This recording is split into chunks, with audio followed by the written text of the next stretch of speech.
Oh, I wrote down a lot, stuff for adaptations. And one of the first things that came to my mind was that there are times where the adaptation can go in a completely different direction from the source material, and yet it could still turn out really good. Like, for example, the How to Train Your Dragon trilogy, which I've heard I think I heard that it's in contention with one of the best film trilogies. Oh, that it's a really good film trilogy, and that actually that's something. It's related to something becoming an adaptation becoming something else compared to the original story. And I just want to like speedball over this one real quick. Like is like taking a look back at like early to mid 2000s anime adaptations where they would some of these mangas were being written at the same time as some of these anime adaptations. Look at Full Metal Alchemist. Full Metal Yeah. Alchemist like veered off way off of what the actual ending did. You know, they had a whole thing with Hohenheim's like lover, and turns out that spoilers, Envy is actually the brother of the Elric brothers, but obviously they did Full Metal Alchemist Brotherhood, which is a little bit more one to one to the original manga. I mean, obviously they skipped some chapters, but I mean, a lot of people lord over both adaptations in a way. Some really say that like FMAO 3 is a very good adaptation, but like they also say that, Brotherhood is like the adaptation, like the perfect adaptation. Even though like they've cut like very some very big plot point points or like smaller plot points that feel like they would have helped with the storyline later. Yeah. But yeah, that's a thing too. So But actually what I find really interesting is that I actually wrote down another point relating to that is that a lot of anime that we actually do see are adaptations of their original manga source. But I think in Yeah, that case, I sometimes wonder if it's to promote the manga or if the same thing applies here, that there's already an audience for it, and so you can make money off of it easier. And I say that because you have to take into consideration cultural differences true. and how one culture may view one thing compared to another culture, how it views that same thing. well, That is what interesting too. Yeah. I was gonna say before I let I want because I want John to talk too. You mentioned like promoting the manga, and that was at least I've watched a couple video essays, and it was a lot more prevalent in the early like late 90s, 80s, early aughts of like some of these manga were being made while like these studios were making promotional like videos or like promotional anime to promote these mangas that were being written. Some of them only got like 5 issues out. They didn't really last very long, but that's a thing too. That actually is a thing that they used to do back in the day. I'm not sure how much they do it nowadays. Usually it's, a little bit more or not cut and dry, but you know, back to back.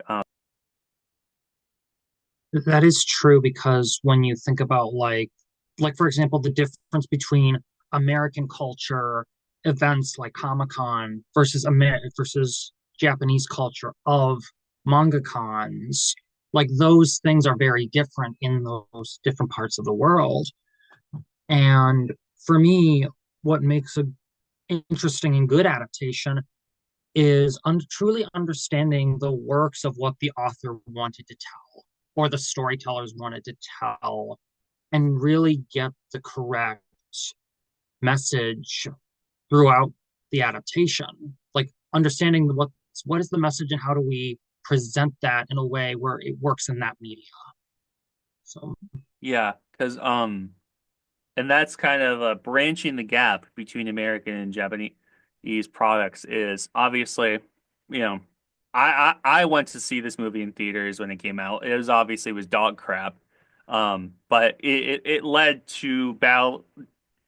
it led to a lot of new animes and manga to come out afterwards is Dragon Ball Evolution.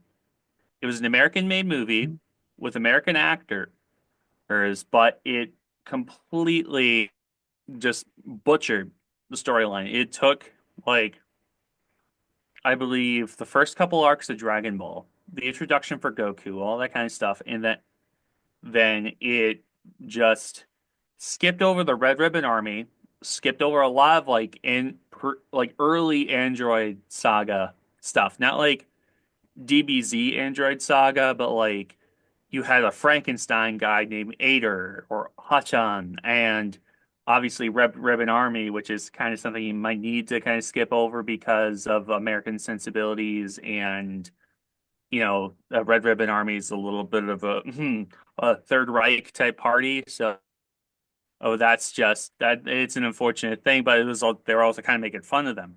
But they skipped all the way to the Demon King Piccolo saga, which the whole movie was just basically introduction of Goku, Bulma, Chi-Chi, Yamcha, Master Roshi. No Krillin at all. Krillin is like a big like character in like the whole of like Dragon Ball, right? None of him, and then obviously just Demon King Piccolo. Like that was the whole movie. It. I still want to say I will not defend the movie for a lot of the stuff. There were some of the costume designs, some of the practical. They had at least in previs they had a practical Ozaru for it, which I hated the Ozaru. They just made it like a Hulk instead of like a giant monkey like he is in the manga. But for what they did, obviously they had some really bad ideas. They had some really bad ideas. For what they did, I like what they did for Goku's gi because you go from a full orange gi to he had like an orange top of the gi with some like it felt a lot more I don't want to say Journey to the West when it came to obviously Dragon Ball is a loose adaptation of Journey to the West, but the costuming kind of felt a little bit more Journey to the West in a kind of a sense, like a kind of I don't want to say modern, but Yeah. you know that's the thing. That's one thing I'll always lord over when it comes to that movie, even though I hated it, is the costuming or the character design. So Yeah. And I think also another thing that what makes a at least in not only like I understand the benefits of adaptations. Like for some people, they process information better when it's a motion visual medium. It's just also another thing that can help an adaptation is actually being like at least just justifying its own existence instead of just being a retread of the source material, which Mhm. I know that can be like I think that's probably like a weird point because it's like I I'm not sure that because it's like I've seen adaptations that just go completely off the rails and just completely misinterpret what the source material is, and I don't even know if that probably doesn't justify its existence if you just completely butcher what it is, but Well, that's one of the things about like, you know, with my third point, which was what makes a good script for an adaptation, is to have the author or someone related to the author involved in the script writing and have them involved in the script reading room, in the screenwriting room, the writer's room, because if a screenwriter can't figure out how to do it, having some consult having to consult with the creator or creator's relations could help. Like if we can't do this thing that it says in the book, how would they suggest we do it in this film so it can still work in a way that yeah. could appease with true book fans per se? Like for example, maybe it could expand upon a world building element, or Yes. it could expand upon character relations or Yes. some elements of the story, even. Exactly. Yes. Yeah, because I'm sorry for jumping so much, but we're also Jenna brought up retreading story plots Mhm. um a little bit earlier. You take a look at all of the pre-Tom Holland Spider-Man movies, literally, or any superhero movie in the early 2010s to Mhm. 90s. A lot of them just did um they were setting up the universe for the character, even though in some cases we already knew the character. Tobey Maguire set up the story for Spider-Man. Andrew Garfield set up the story for Spider-Man.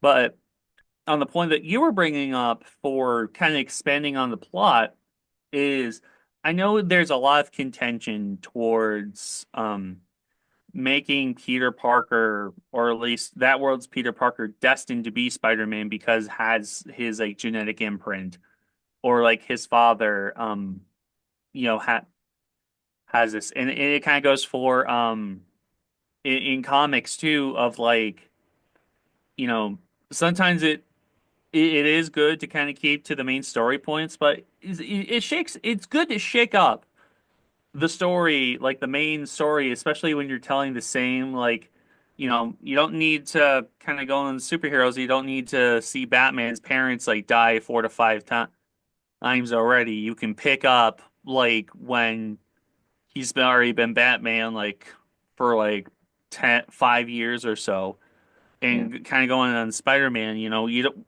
That's the one thing I kind of liked about.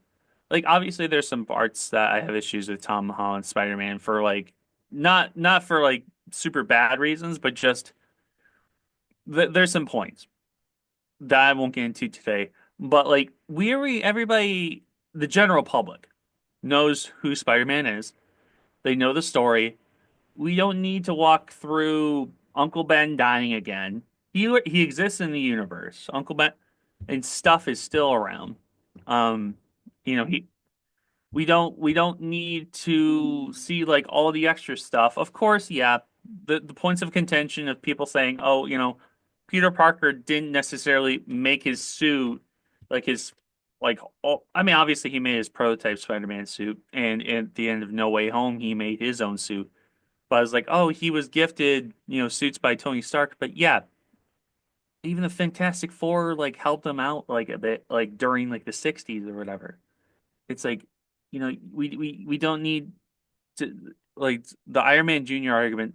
Sorry, ranting in that part a little bit, but we don't need to keep walking through these types of stories. Well, Blade back in the '90s, they he was already in like his story.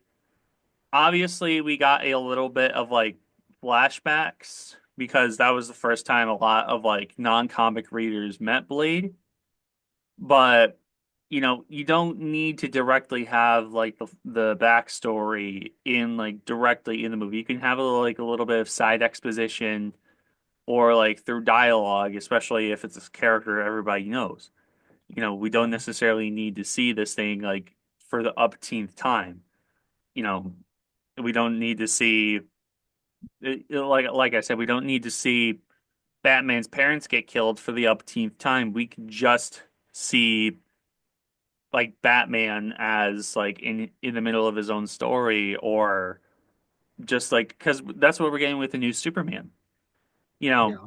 it seems like he's already kind of preset. The whole world of DC is already like preset. There's other stuff going on outside of Superman that we see, Mhm. and that's fine. We don't need to always see the origin story. And yeah, I got a little bit on a tangent there, but yeah, I It think was. sometimes it's better And to not this retread it. Mhm. and this actually again brings me to my point from the beginning that adaptations can go in completely different directions and it can still turn out really good, like with How to Train Your Dragon. Yes. It went in a completely different direction from the books, and Mhm. yet it's the trilogy is really, really good. And I think it's a matter of like who is actually involved in the process. It's a matter Yes. of who's doing it. Yeah, very true. One of the adaptations that I'm excited to see coming in next year, 2026, is Greta Gerwig's The Chronicles of Narnia. And I think what people need to realize is this is Greta's vision of Narnia. This is not Andrew Adamson's, because Andrew Adamson did a wonderful job with what he did with those two Narnia films. Someone else did the third one. I don't remember who did the third one. But that visual of Narnia was very well done. But I don't think they really wanted to really follow the books as well as they could have and wanted to. But I am curious of what Greta's approach is going to be for that adaptation, which also leads to my second point.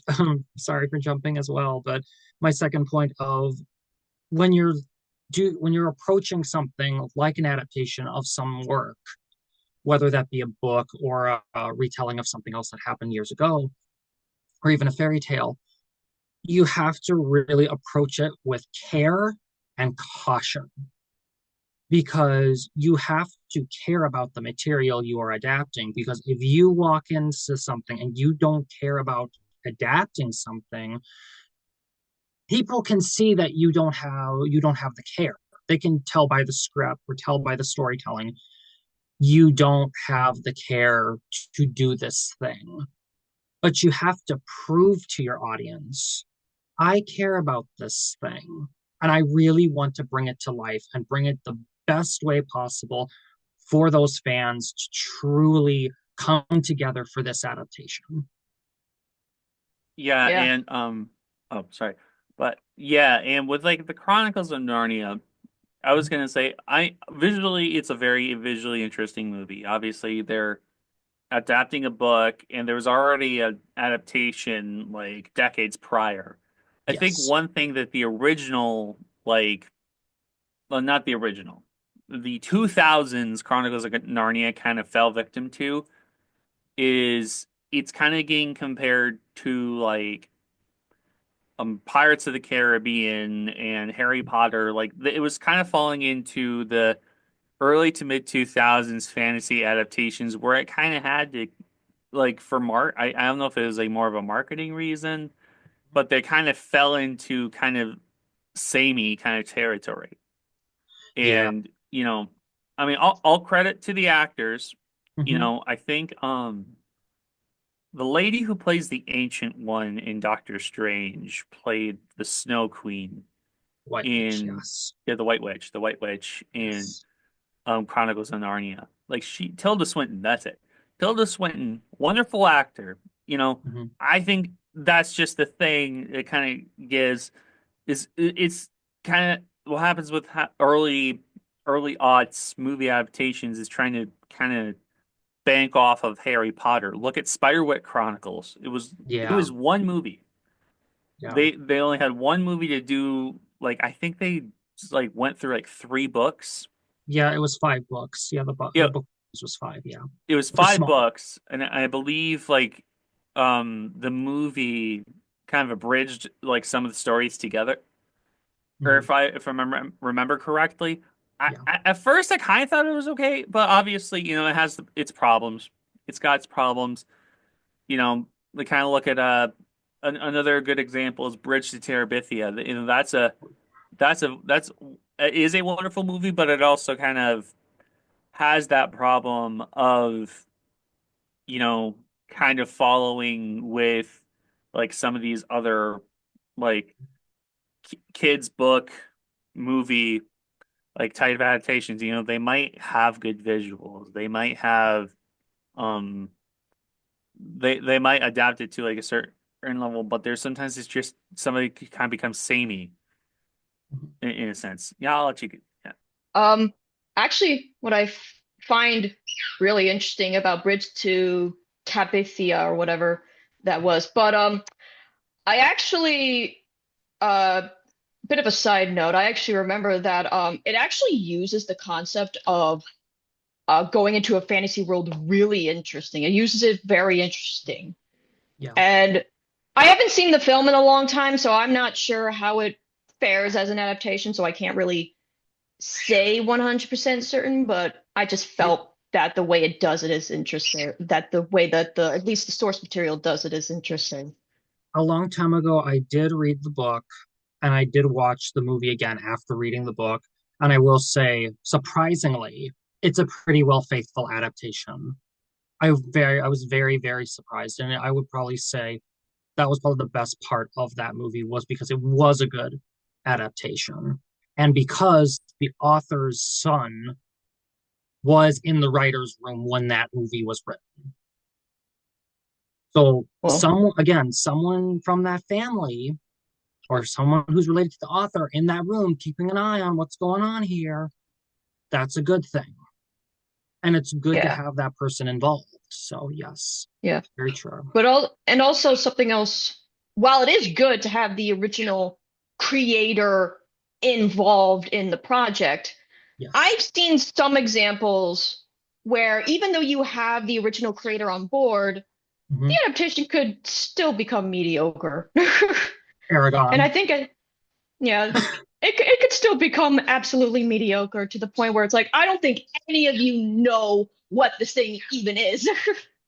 Oh That yeah, that Shadow and Bone, City of Bones or something. The Shadowhunter series. That was another one that kind of failed too in the movie adaptation, not the show. So I was gonna say, and that show ran for all like a good like 3 to 4 seasons, I believe, too. Ooh. yeah. I think there's also a good argument for like sometimes having somebody else adapt your story is good too, because obviously there is Mhm. the contention towards J.K. Rowling and some of her opinions about certain groups of people. So, but the wizarding world has good ideas for stories. Mhm. It's just it kind of has a problem with kind of being relayed to her way of storytelling or like her characters. And I think it could like I'm trying to figure out it kind of goes with other franchises too. It's not just Mhm. the Wizarding Yeah. World. I believe like Robert Kirkman isn't 100% involved with the Invincible adaptation, so I think they kind of have to take their liberties too. There's Mhm. some other adaptations that they're I actually think there's also it might be like with The Boys. That's another one I think that they change a lot from the original comic because it's really screwed up as a comic and there's a lot of stuff that Except, I've heard that they've changed that it's a little bit for the better, a little bit for the worse. although I find it interesting that you mentioned the boys comic is that I've actually seen this video where the boys comic is like the stuff.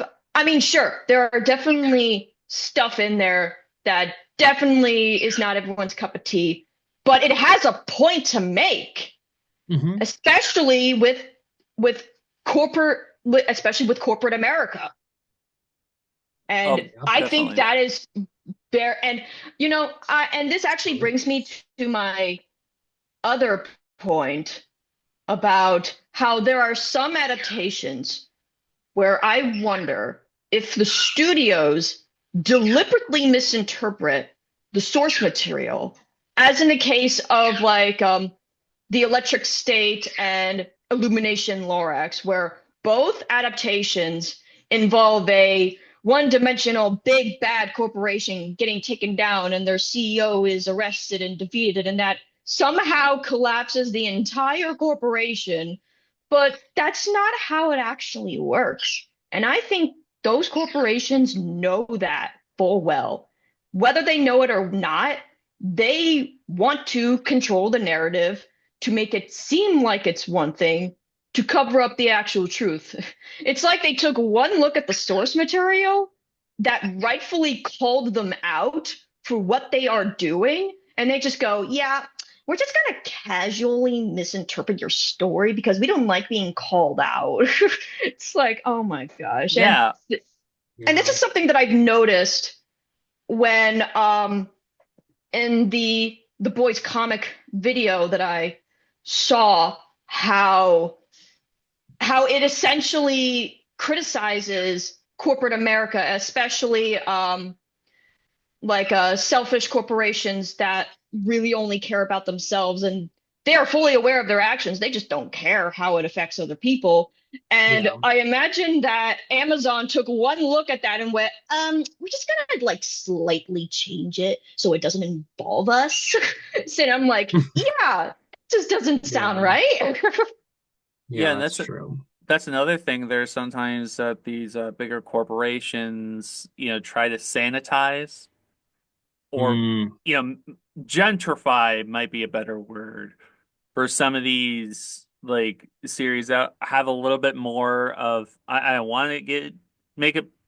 I'm really trying not to make it a political conversation, but like some of the times the source material is very political, mm, but then the adaptation doesn't necessarily delve into doesn't delve into the policies of the original adaptation. Obviously, there's some good ones.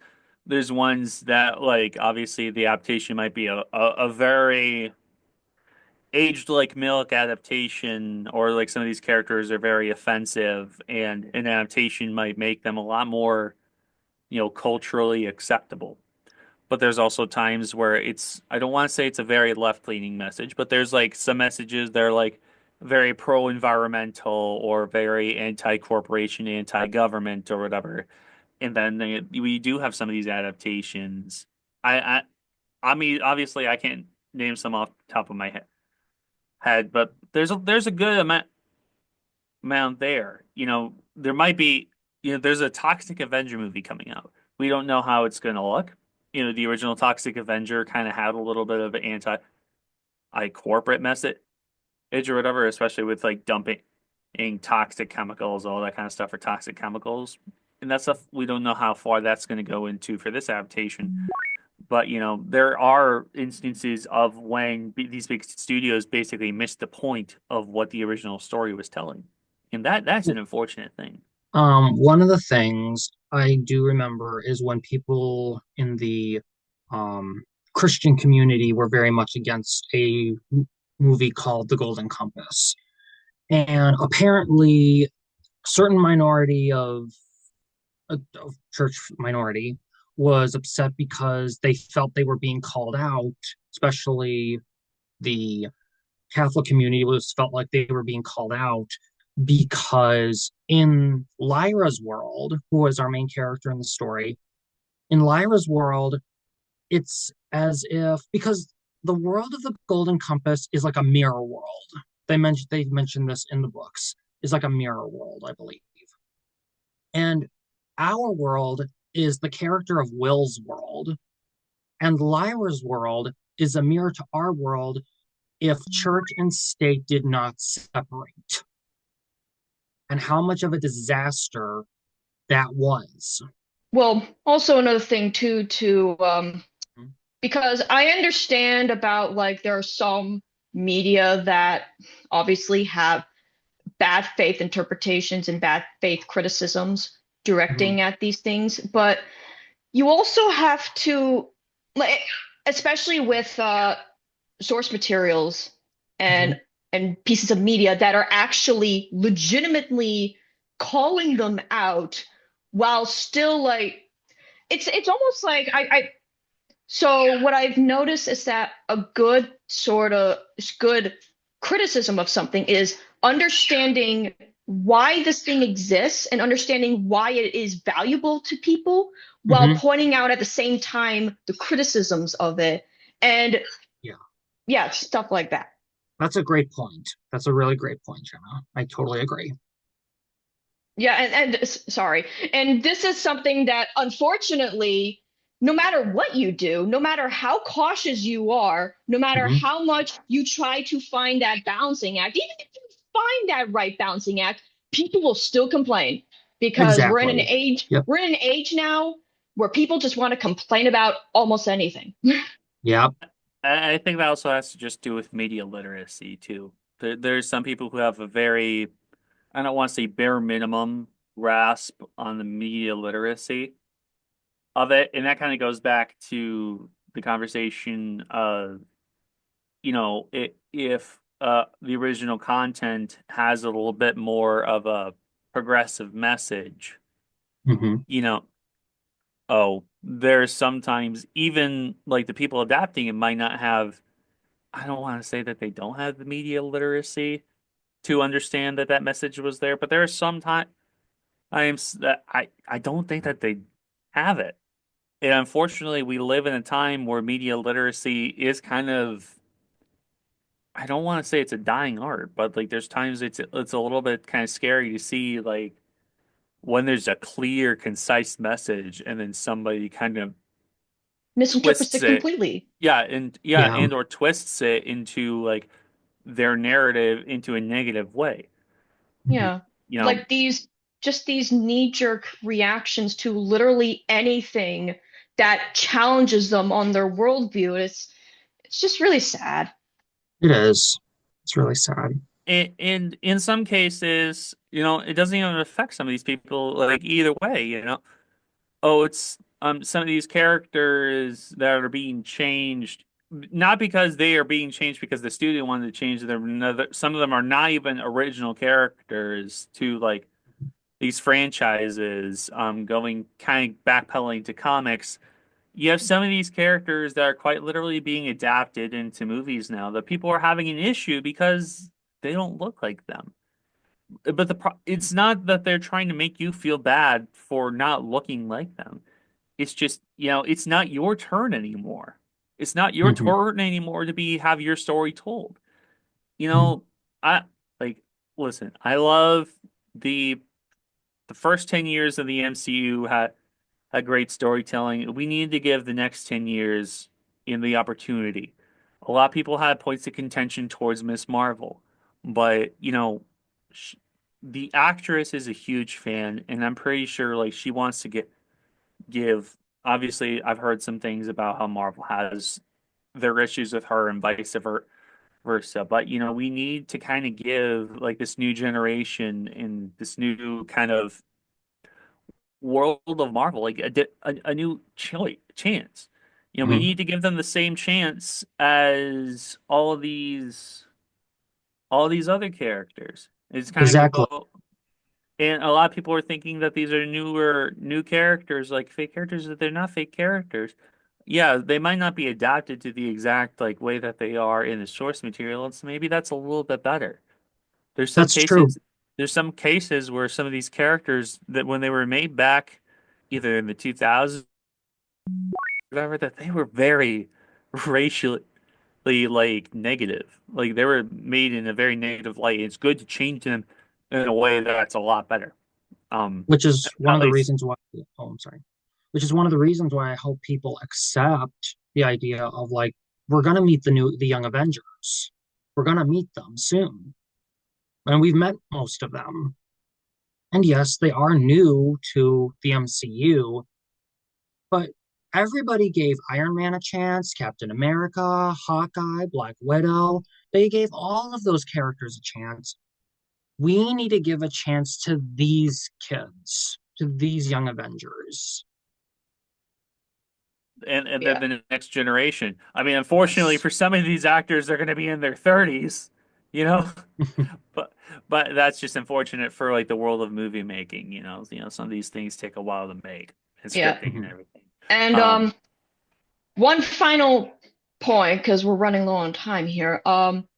So, and one of the things that I've when we were talking about like we mostly see it with like movie adaptations, but I've noticed that TV shows tend to be at least somewhat better as adaptation material because then you have more time to dive into way more elements of the story, the characters, and the world building. It's not perfect, but at least it's something. Yeah, and it is true that they do get more time. You get more time with the characters and you get more time to tell the story fully. The BBC Narnias, long time ago, when I was younger, I would watch them and they were so long. And then later I found out, oh, this was a mini series. It wasn't supposed to be a long movie. It was a mini series, which was great. They still got to tell the book fully well. So, Yeah, and that's the thing too with TV adaptations, like go with The Flash or some of these CW or just like even TV, I don't want to say just TV shows, but I guess The Flash is a good example, is you kind of can delve into, sorry, you kind of can delve into like these weird storylines. You can have like characters like Gorilla Grodd. You could bring that into a storyline and have it go on for like a season and a half. For a yeah. movie, they're probably going to have him on for like 2 minutes at most, introduce him, and then he's killed off because they want to market the next guy. But at least with Mhm. TV show adaptations, you have like enough time and resources to be like, we want to tell the story with this character. We want to go for at least half a season. So yeah.